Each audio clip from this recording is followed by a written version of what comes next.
মৌমিতা অনেকক্ষণ থেকে হাত তুলছে, আমি একবার মৌমিতার কাছে যাবো, ফের আমি স্টুডিওয়ে আসবো। মৌমিতা, সবাই শান্ত থাকুন, একজন একজন করে বলুন। মৌমিতা।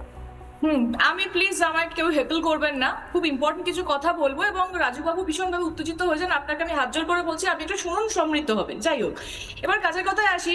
সৃজিতা, আমি তোমার কাছে একটা এমন ইনফরমেশন দেবো এটা খুব গুরুত্বপূর্ণ আমাদের এই বর্তমান বাংলার জন্য। সেটা হচ্ছে এই মমতা বন্দ্যোপাধ্যায় আজকে যিনি মহিলাদের বলছেন যে আপনাদের বাইরে, তোমাদের বাইরে বেরোনো অনুচিত একটা সময় পরে, এইটাতে কিন্তু কিছুটা হলেও আমি ওনাকে সমর্থন করছি। কেন সমর্থন করছি সেটাও আমি বলছি, কারণ আমার খুব আনন্দ হলো এটা দেখে যে উনি কি সুন্দর নিজে নিজে এটা অ্যাকচুয়ালি স্বীকার করে দিলেন যে আমাদের প্রশাসন ব্যর্থ, আমাদের পুলিশ নেই। উনি মহিলাদের ঘরের মধ্যে থাকতে বলছেন কারণ বাইরে পুলিশ নেই, নিরাপত্তা দিতে পারছে না।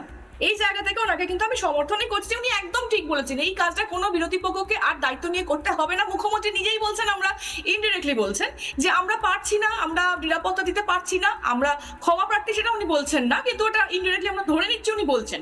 উনি মহিলাদের বারণ করছেন। এইবার একটা ছোট্ট গল্প বলি, এই গল্পটা রাজুদাদের মতো মানুষদের সত্যি শোনা উচিত। এই মমতা বন্দ্যোপাধ্যায়, এটা 90-এর দশকের একটু প্রথম দিকে, সালটা এক্স্যাক্টলি মনে নেই, তখন উনি এমপি। ওই সময় তখন উনি সেদিনকে পার্লামেন্টে, তারপরে দু একদিন যাননি তো, তৎকালীন যে হরিয়ানার মুখ্যমন্ত্রী ছিলেন দেবিলাল মহাশয়, তার নাত বউকে খুব রহস্যজনকভাবে মেরে ফেলা হয়। তো মমতা বন্দ্যোপাধ্যায় যখন পরের দুদিন পর যখন পার্লামেন্টে গেলেন, তখন ওনাকে সবাই মিলে বললো যে তুমি তো এসেছো, তুমি মহিলা, তুমি কিছু বলো।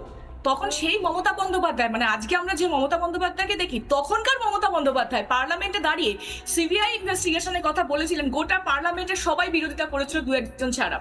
তখন মমতা বন্দ্যোপাধ্যায় তার হাতে রূপো একটা বালা পরতেন, সেই বালাটা খুলে মধু দণ্ডবতের টেবিলে রেখে বলেছিলেন যে কারোর যদি কিছু করার ক্ষমতা না থাকে আপনারা এইটা পরে বসে থাকুন। তখন শুধু তাই না সৃজিতা, তেলেগু দেশম পার্টির একজন এমপি মমতা বন্দ্যোপাধ্যায়কে অপমান করেছিলেন এই ঘটনার জন্য এবং মমতা বন্দ্যোপাধ্যায়ের চেয়ারে জুতো রেখে দিয়েছিলেন।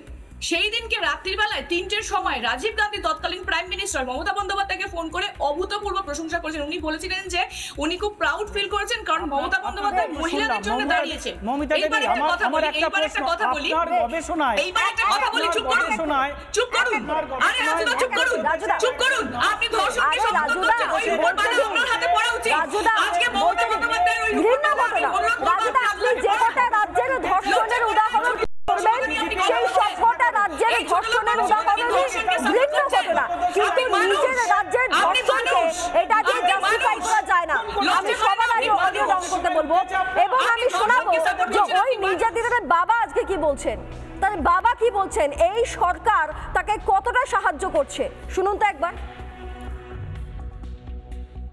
পুলিশ তো কাল 12টা-1টা সময় দিয়ে আমরা গিয়েছিলাম, অত ইম্পর্টেন্ট দেয়নি। আমরা রিকোয়েস্ট করলাম, আমাদের সেখান থেকে ডিএসপি এসপি এখানে ফোন করেছে। তো সন্ধ্যার সময় ডিএসপি এখানে আমি যেখানে থাকতো গিয়েছিল।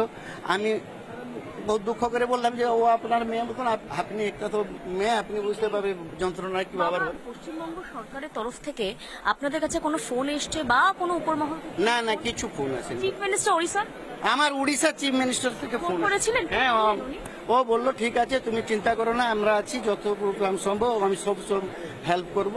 হ্যাঁ, উড়িষ্যা পুলিশ ফোন করে, ডিএসপি আর আপনার এসপি ডিজি সবাই ফোন করছে, সান্ত্বনা দিচ্ছে। ওরা কিছু টিমও এসেছিল, আজকে সকালবেলা এসেছিল, আরো আসছে, এসপি আসছে, রাস্তায় আছে। নানা ধরনের কন্টেন্ট দেখার জন্য লাইক করুন, শেয়ার করুন আমাদের ফেসবুক পেজ, সাবস্ক্রাইব করুন আমাদের ইউটিউব চ্যানেল। পাশাপাশি অন্যান্য ব্রেকিং নিউজের জন্য অবশ্যই চোখ রাখুন রিপাবলিক বাংলায়।